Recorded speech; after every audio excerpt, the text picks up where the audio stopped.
आत्मनिर्भर भारत का मतलब क्या है? आत्मनिर्भर भारत का मतलब है सेल्फ डिपेंडेंट भारत। अगर हम एक इंसान की ही बात कर ले कि वो कब सेल्फ डिपेंडेंट कहलाएगा, तब जब हम आगे बढ़ने के लिए खुद ही प्रयास करने लगे, तब हम सेल्फ डिपेंडेंट कहलाएंगे। और आत्मनिर्भर भारत के निर्माण में सबसे अहम भूमिका स्वदेशी निभाएगा। तो अब ये स्वदेशी क्या है? स्वदेशी का मतलब है अपने देश का, अपने देश में बना हुआ, अपने देश के लोगों से बनाया हुआ और अपने देश के लोगों के लिए बनाया हुआ।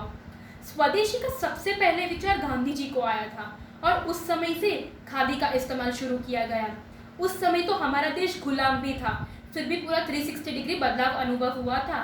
बल्कि अब तो ऐसा समय है कि ना तो हमें किसी की गुलामी को सहना है और हमारे पास टेक्नोलॉजी भी बढ़िया है। बस एक साथ एकजुट होकर एक निर्णय करना है। और मैं तो यह मानती हूँ कि जब 125 करोड़ देशवासी एक साथ खड़े हो जाए तो किसी की ताकत नहीं हमें आगे बढ़ने से रोक सके। यहाँ मैं आपको और एक पॉइंट बताना चाहूँगी। यह पॉइंट है ग्लोबलाइजेशन का। ग्लोबलाइजेशन भी उतना ही ज़रूरी है क्योंकि कुछ ऐसी चीज़ें हैं जिनका हम इतने कम समय में प्रोडक्शन नहीं कर सकते, जैसे कि पेट्रोलियम, पॉल्स, इलेक्ट्रॉनिक गुड्स और कुछ ऐसी चीज़ें हैं जिनका हम प्रोडक्शन कर सकते हैं। तो उसका हम बल्क यानी कि क्वांटिटेटिव प्रोडक्शन करें और उसके साथ साथ क्वालिटेटिव प्रोडक्शन भी करें, तो जिससे हम वो चीज़ें एक्सपोर्ट कर सकें। हमें इंपोर्ट एक्सपोर्ट में बैलेंस बनाना ज़रूरी है। अगर ये बैलेंस बन गया तो हमारी इकोनॉमी भी बढ़ेगी और एम्प्लॉयमेंट भी बढ़ेगा। कुछ जीवन ज़रूरत वाली चीज़ें हैं, जैसे सुबह उठने के साथ टूथपेस्ट से लेकर रात को सोने की बेडशीट्स तक, उनका प्रोडक्शन तो ज़रूरी ही है। और कुछ ऐसी चीज़ें हैं जो क्राइसिस यानी कि मुश्किल के समय में काम आती है, जैसे मेडिसिन है, डिफेंस की कुछ चीज़ें, उनका प्रोडक्शन तो अनिवार्य है। मैं तो यह मानती हूँ कि इस आपातकाल में के समय में जब देश एक दिन के 2 लाख मास्क और 2 लाख पीपीई किट्स बना सकता है, तो हमारा देश कुछ भी कर सकता है। वर्तमान समय को देखकर मुझे एक कहानी याद आ रही है। यह कहानी है एक शिकारी और कबूतरों की।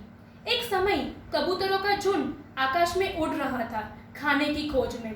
उस समय एक कबूतर को धरती पर चावल के कुछ बिखरे दाने दिखे। यह देखकर सभी कबूतर बहुत खुश हो गए और धरती पर उतर आए। जैसे ही उन्होंने दाना चुगना शुरू किया, एक बड़ा सा जाल उन पर गिरा और वे सभी जाल में फंस गए। परंतु उस समय भी कबूतर के राजा को एक युक्ति सूझी और उसने सभी कबूतरों को सुझाई।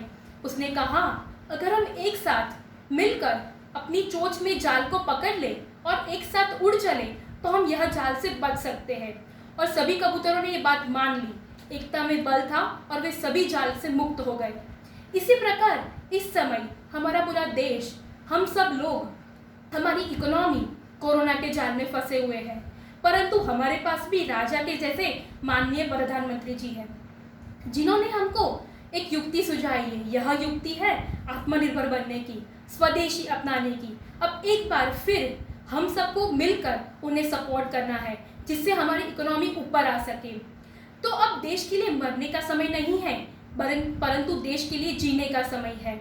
एक समय था जब व्हाइट रेवोल्यूशन और ग्रीन रेवोल्यूशन हुआ था। अब हमें स्वदेशी रेवोल्यूशन करना है। मैं आपको यह नहीं कह रही कि आप BMW की कार को फेंक कर सीधे मारुति पर आ जाए या तो राडो की घड़ी को फेंक कर सीधे टाइटन पर आ जाए, परंतु मैं आपको यह कहना चाहती हूँ कि हम ऐसा ब्रांड खड़ा करें कि लोग उसे सामने से खरीदना पसंद करें। मैं आपको आखिर में यही कहना चाहूँगी कि खरीदने के समय कुछ ध्यान रखें, जैसे कि इंडिया का बारकोड नंबर स्टार्ट होता है 890 से और हम MRP और एक्सपायरी डेट के साथ मेड इन इंडिया भी देखें। बहुत बहुत धन्यवाद आपका। जय हिंद।